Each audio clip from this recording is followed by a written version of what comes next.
let's come to a tumor. This is vestibular schwannoma.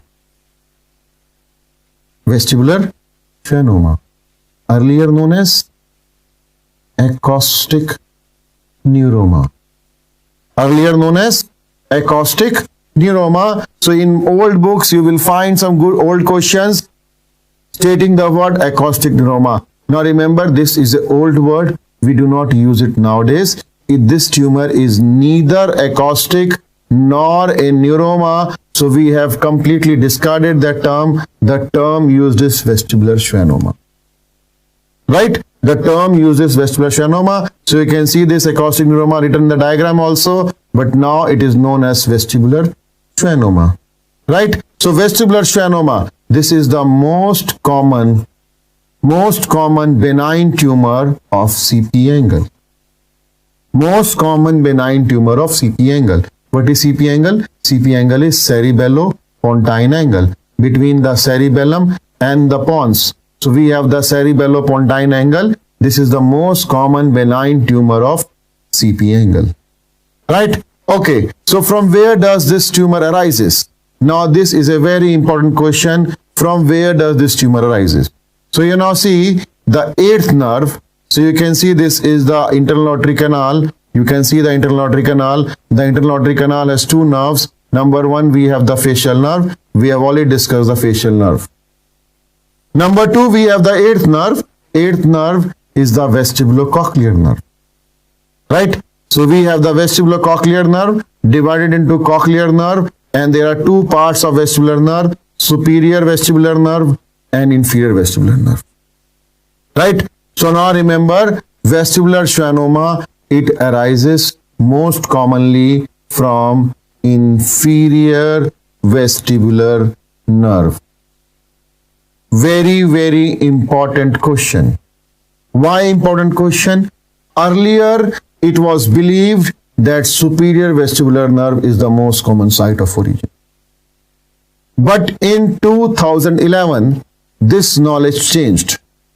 A lot of studies were compiled, and now it came clear to us that the inferior vestibular nerve gives rise to the tumor in approximately 60 to 92% cases.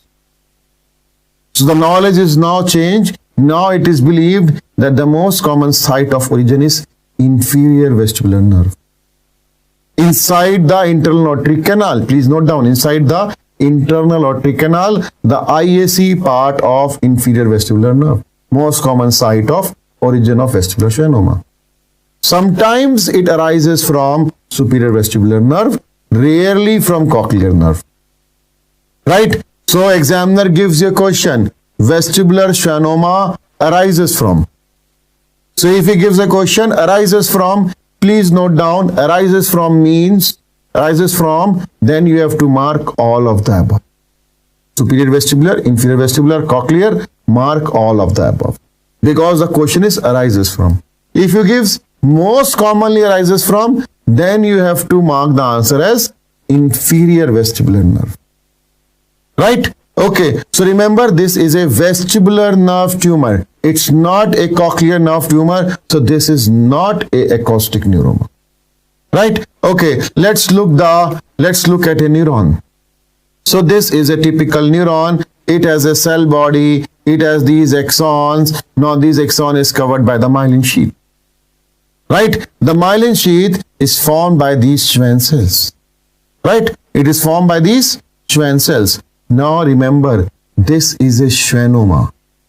It arises from the Schwann cells forming the myelin sheath. It does not arises from the nerve cell. Right? It is not a neuroma. It is a schwannoma. Right? So that is why the tumor, it is neither acoustic nor neuroma. So the term has been abandoned. It is a vestibular schwannoma. Right? Okay. Presentation. Now, the earliest presentation or the most common presentation, most common symptom is sensory neural hearing loss. Most common presentation is sensory neural hearing loss. Slow, progressive sensory neural hearing loss. Right? This sensory hearing loss may also be present along with tinnitus. So tinnitus may also be present. Now remember, this is a vestibular nerve tumor. Okay, but vertigo, dizziness, they are not very prominent symptoms. They are not prominent symptoms. Why? Why? Because the other side compensates. The other side compensates. So vertigo, dizziness are not prominent symptoms. Right? Okay, let's come to the signs. Earliest sign. Loss of corneal reflex. Loss of corneal reflex. Now, why the corneal reflex is gone? This is because of fifth nerve involvement.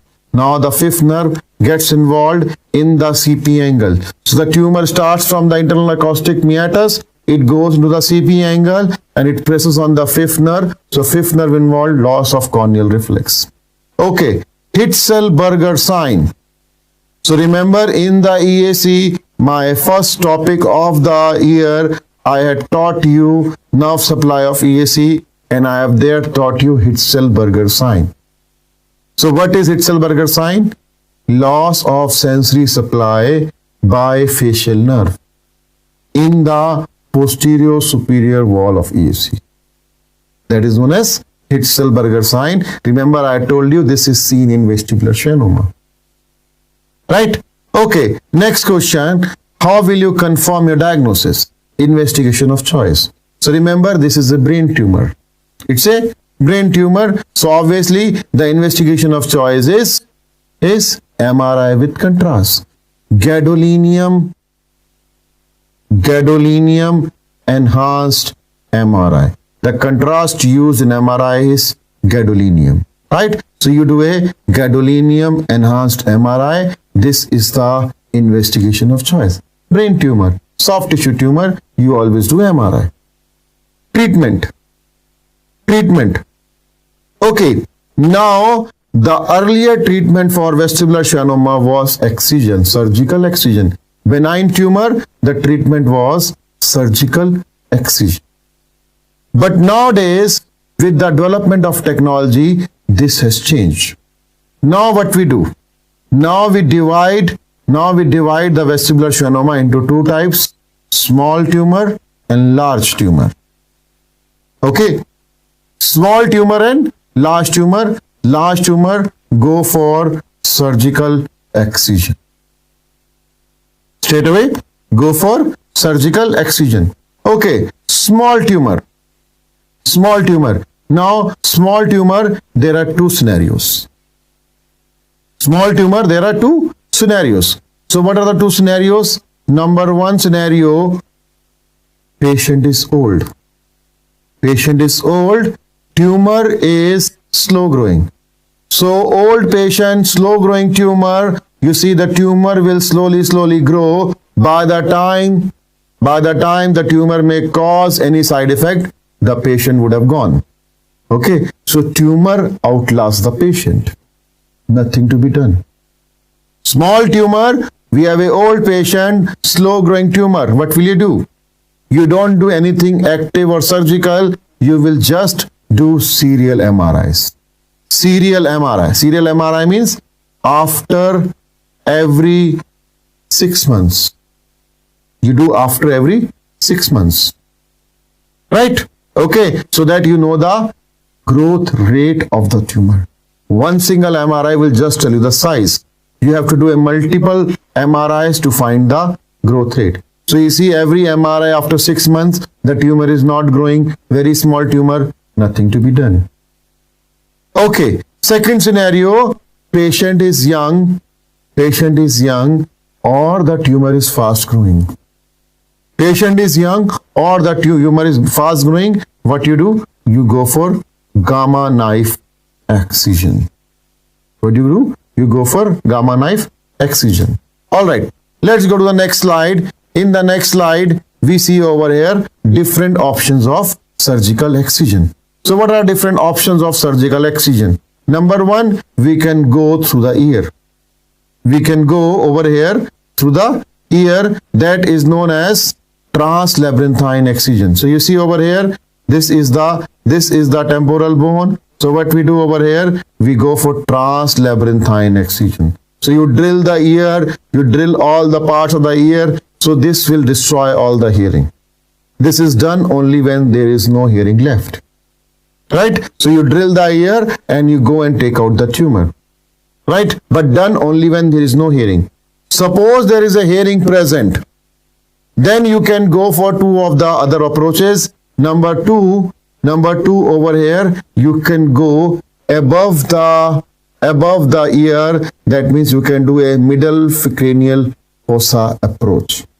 So you can open the cranium over here. You can do a middle fossa craniotomy. So you do a middle cranial fossa approach. You do a middle fossa craniotomy, lift the brain, you can directly reach the tumor without destroying the hearing. Right? Okay. Now, this approach is a good approach, but it is a limited approach because the exposure is not great. There's another approach that we can go. We can go behind the temporal bone. So behind the temporal bone, we have the sigmoid sinus. We go behind it. That is known as retrosigmoid approach. So this approach is known as retrosigmoid, behind the sigmoid sinus. So retrosigmoid or sub-occipital approach. Right? So these are the three different approaches through which you can go and take out the tumor. So when we take out the tumor, we send the tumor for histopathology. And when we send the tumor for histopathology, there are two types of histopathology seen in the vestibular schwannoma. One is antennae A, the other is antennae B. In antennae A, the cells are densely packed. In antennae B, the cells are loosely arranged. Remember, antennae A pathology is more common than the antennae B pathology. Okay, antennae A is more common than antennae B. Right? Okay, so we were discussing about the small tumors, and what we do for small tumors which are rapidly growing or young patients, we go for gamma knife excision. So what is this gamma knife excision? It is a form of radiotherapy. See, normally we do not use radiotherapy for benign tumors. Why? Because benign tumors require almost as much radiotherapy as a normal tissue. So if we use radiotherapy for a benign tumor, it will also kill the surrounding tissue, and especially we don't want to kill the tissue in the brain. We don't want to kill the normal brain tissue. Now we have a technology that is known as gamma knife. What we do in this gamma knife? We give fractionated radiotherapy. We give sublethal radiotherapy from all the sides, and they meet at one place, that is the target place, where they become lethal and they destroy the tumor. Okay, so this is known as gamma knife excision. This is used for small tumors. The limitation is size. The larger the size of the tumor, more the radiotherapy dose required. So after some time, the tumor starts, along with the tumor, the radiotherapy starts killing the normal tissue also. So you cannot use it for large tumors. Right now, we can use it only for small tumor. Right?